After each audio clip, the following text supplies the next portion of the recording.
Hey y'all, let's talk. It's storytelling time, okay?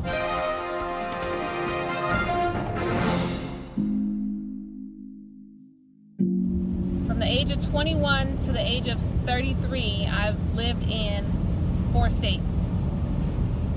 The people I've met, the people I've come across, I've crossed paths with, struggle with trust issues, sexual abuse, emotional, mental, verbal, physical abuse. Shout out to those people who you didn't experience any of that. But on the flip side to that, I believe individuals who have experienced that type of childhood, young adult life, those individuals are strengthened by the trials and tribulations.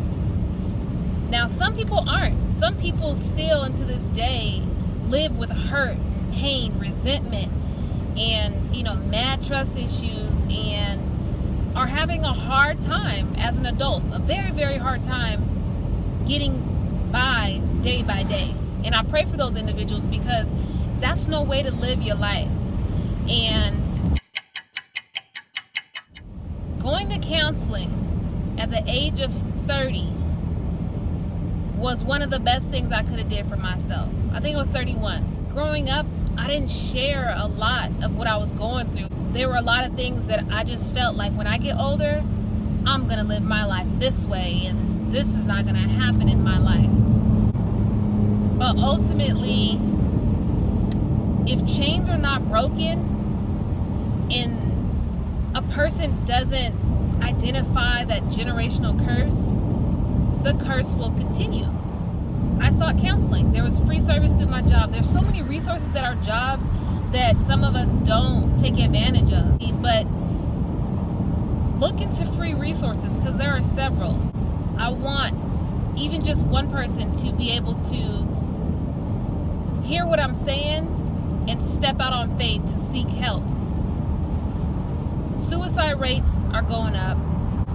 We got children 6, 7, 8, 9 years old committing suicide and taking their own lives because they don't have, or they don't feel like they have someone to talk to. It takes a village to raise a child, because we get stuck in our own heads, and there's so many thoughts that go on and on and on and on, and you lose sleep, you can't function, you can't focus, and you're distracted because of these things that are going on in your mind. Recently, in the last year and a half, I pray to God and I say, Father, get me out of my own way. That's a very powerful prayer, because you know me better than I know myself. And some things that I think aren't actually true about myself, and some things I think about other people aren't true. But because of our experience in our childhood, we formulate these ideas about people and things, and then we make it the reality. Seeking counseling for you watching this video, or someone you know, may be the best thing you can do right now in your life.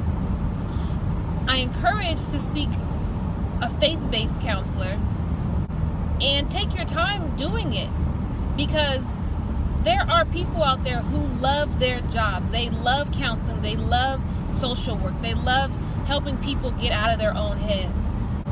When we hear songs, gospel songs that say, Lord, save me from myself, the communities do not encourage counseling. The communities don't encourage to speak to someone, to gain insight from someone that's non-biased, and dig deep inside and find out what it is about them that keeps bringing them to this same place of hurt. And sometimes the answers are just really easy, but we make it hard. And so that's why I am an advocate for counseling.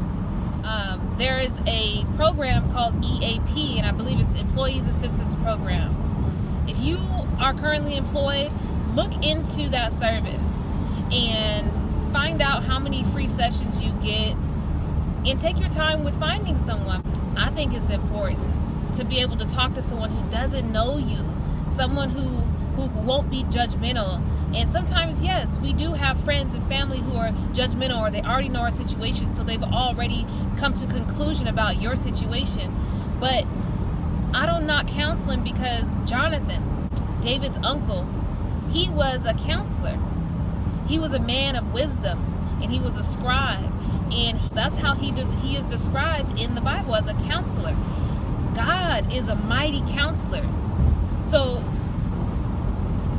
in order to get out of your own thoughts and out of your own head, trying to figure it out on your own, I encourage first to pray, without a doubt.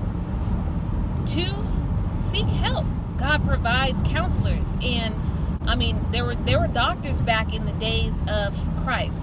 There were tax collectors, there were fishermen, there were so many different job titles that we can't sit here and say, oh, I'm sick, I'm not going to go to the doctor because, God is my ultimate healer. Yes, the Lord is, but he's also given people the wisdom and the knowledge to become doctors, because there were doctors in the Bible.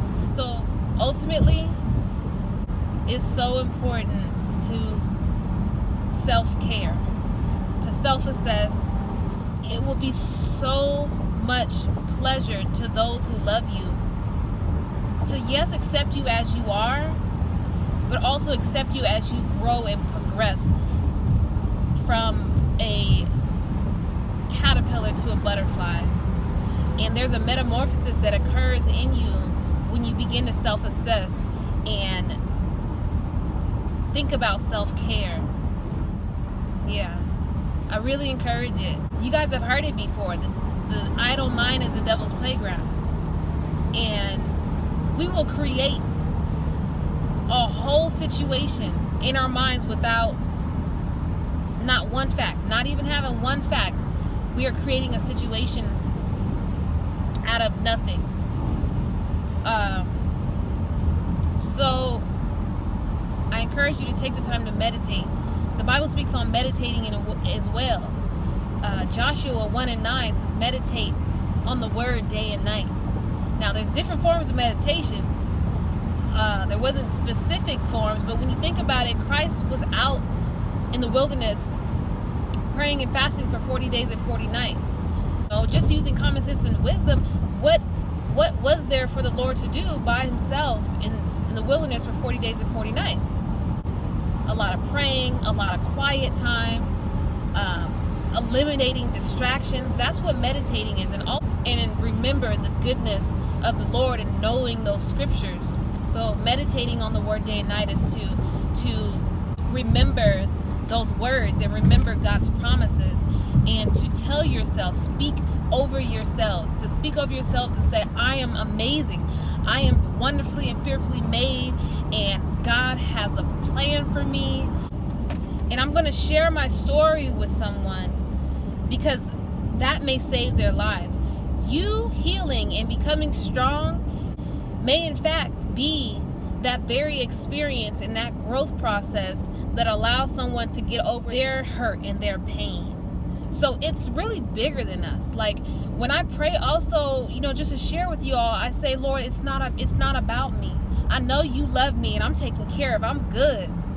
Lord, what is it that you want me to do with the life that you've given me? It's about becoming selfless. That's what love is. Love is unconditional.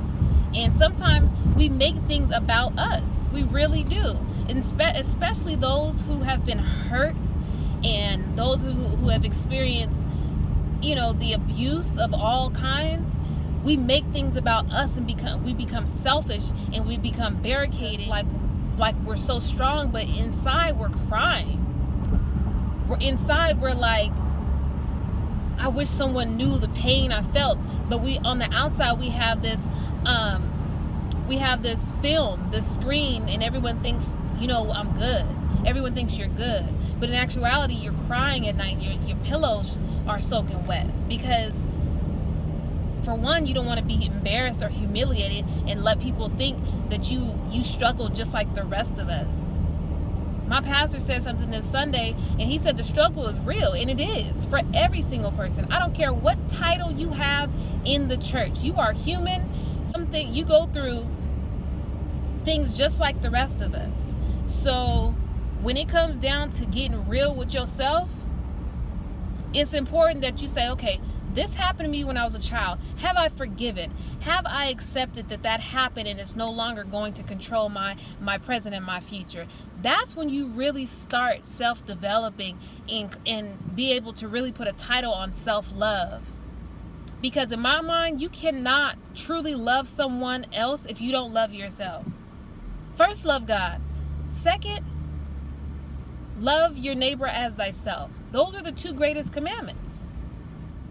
So if you haven't forgiven or you haven't truly found those barriers, those curses that have led you to so repeated downfalls in your lives, then I think it's important, especially if you're in a relationship, especially if you have children, especially if you plan on getting married someday, if you're single or in a relationship, it's so important to target those triggers and to target those situations that lead us to being confused, because God is not the author of confusion. And a lot of the time we put ourselves in situations, and that's why, you know, when I said earlier, Lord, save me from myself. This situation seems very familiar. How did that go for me last time? How did I respond to it, and how did that play out? I don't want the same thing to keep happening. And they say, in order to get different results, you gotta do something different, y'all. You have to. It's the only way to get out of that bondage, is to step out and say, you know what? I'm not gonna let what happened to my grandma, what happened to my auntie, to my mom, to my cousins. I'm not gonna allow that to happen to me. Someone has to be strong enough to break that cycle. And I believe if you're watching this video, that cycle breaking person is you. It has to be. You didn't just click on this video by chance. You didn't just stay this far into the video because, you know, you ain't had nothing to do.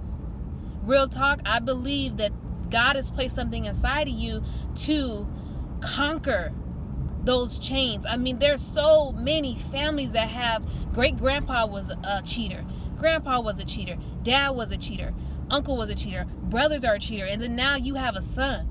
That pattern is ongoing. And there's a song by Jonathan Reynolds. There's a song by Jonathan Reynolds that says cycles, and he says the devil learns from our mistakes even if we don't. That's powerful right there. So we have to be able to identify what it is that keeps us in this place that keeps on getting cheated on. It's so awesome. When I look at things in hindsight, I'm like, ooh, I really wish someone had shared this type of knowledge with me. But that's neither here or there, because I'm going to share with everyone that I can humanly possibly can share it with, because it's important to me. Because I was once in a place of cycles. Oh, this again. Cycles. Oh, not this again. And I got tired of that, you know, consistency. It was a form of consistency, but it was the bad type of consistency. You hear me? It was that, oh, this again? And I was like, I gotta have a change. I gotta make a change. I gotta love myself first. I'm out here looking for love in all the wrong places. I'm out here just living all willy-nilly. Like everything's okay. And inside I'm hurting. And I don't even know I'm hurting. My prayer for us is to stop the hurt and begin healing. Go deep down inside, figure out what it is that keeps you in that stuck place, and pull it out. And it's not going to be comfortable. It's not going to be comfortable. I can almost guarantee you that. But you know what? When you're done, it's going to be one of the best things you could have done for yourself and your children and your relationship, for your future spouse. Like, get with it, y'all. Hey, so my video cut off, but all I want to say is I love y'all. Keep being great. Seek the best version of yourselves. Sheree Denise, and I'm out.